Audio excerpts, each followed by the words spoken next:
Jo-Wilfried Tsonga annonce qu'il arrêtera sa carrière après le prochain Roland-Garros. Jo-Wilfried Tsonga, 36 ans, a annoncé ce mercredi sur Twitter qu'il mettra un terme à sa carrière à l'issue du prochain tournoi de Roland-Garros. Le finaliste de l'Open d'Australie 2008, miné par les blessures depuis plusieurs années, prendra sa retraite après 18 ans au plus haut niveau et 18 titres. C'est une immense page du tennis français qui va se tourner. Mes aptitudes à me dépasser ne sont plus là.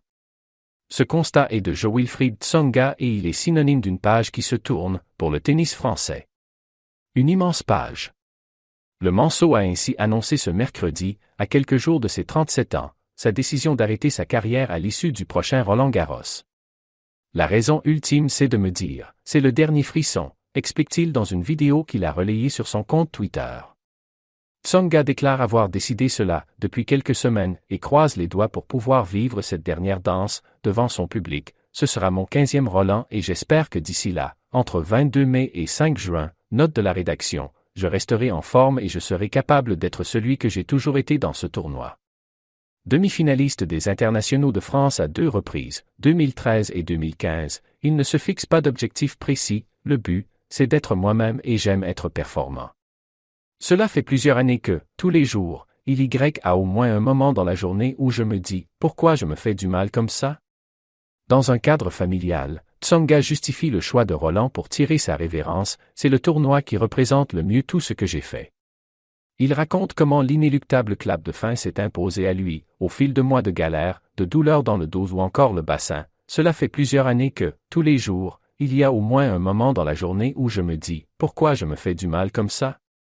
Avec 18 titres sur le circuit ATP, Jo-Wilfried Tsonga est le deuxième meilleur Français de l'histoire en la matière, derrière Yannick Noah, 23. Passé professionnel en 2004, il a franchi un cap en 2008 et fait partie de l'élite pendant une dizaine d'années. Mais depuis 2018, avant même l'obtention de son dernier trophée en 2019, sa carrière est en pointillé. Jo a récemment été éliminé dès son entrée en lice à Miami par Jordan Thompson. L'Open d'Australie 2008, une formidable éclosion.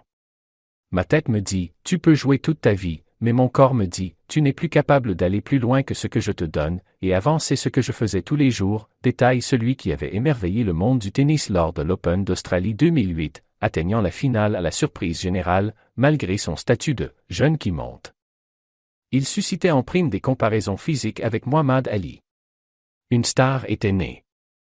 En Grand Chelem, Tsonga n'a jamais fait mieux que cette finale, signée à seulement 22 ans. Il n'a même jamais réussi à tutoyer de nouveau, de si proche, le sacre dans l'un des 4 plus grands tournois du calendrier. Mais il a grimpé jusqu'au 5e rang mondial et a représenté l'un des fers de lance de la pléiade de joueurs qui ont tenté de bousculer le Big 4 constitué de Roger Federer, Rafael Nadal, Novak Djokovic et Andy Murray. La consécration en Coupe Davis. Jo-Wilfried Tsonga est le membre d'un autre quatuor. Celui des « Nouveaux Mousquetaires », un surnom qui lui a été attribué, ainsi qu'à Gilles Simon, Gaël Monfils et Richard Gasquet. Une génération qui a porté haut le tennis français, sans parvenir à l'installer au pinacle de la balle jaune, à titre individuel. Ce mercredi, Tsonga est le premier des 4 compères à officialiser l'imminente fin de sa carrière. Au rayon de ses accomplissements, il y a aussi une Coupe Davis, décrochée en 2017, au cœur de plusieurs déboires dans cette compétition, un forfait de sa part, avant la finale 2010 perdue contre la Serbie, l'échec de 2014 face à la Suisse ou encore celui de 2018 contre la Croatie. Tsonga laissera peut-être quelques regrets derrière lui, mais surtout de grands moments. Et ce n'est pas fini. Il peut encore enflammer la porte d'Auteuil, dans quelques jours. Rendez-vous à Roland-Garros. Cela va être bien, conclut-il.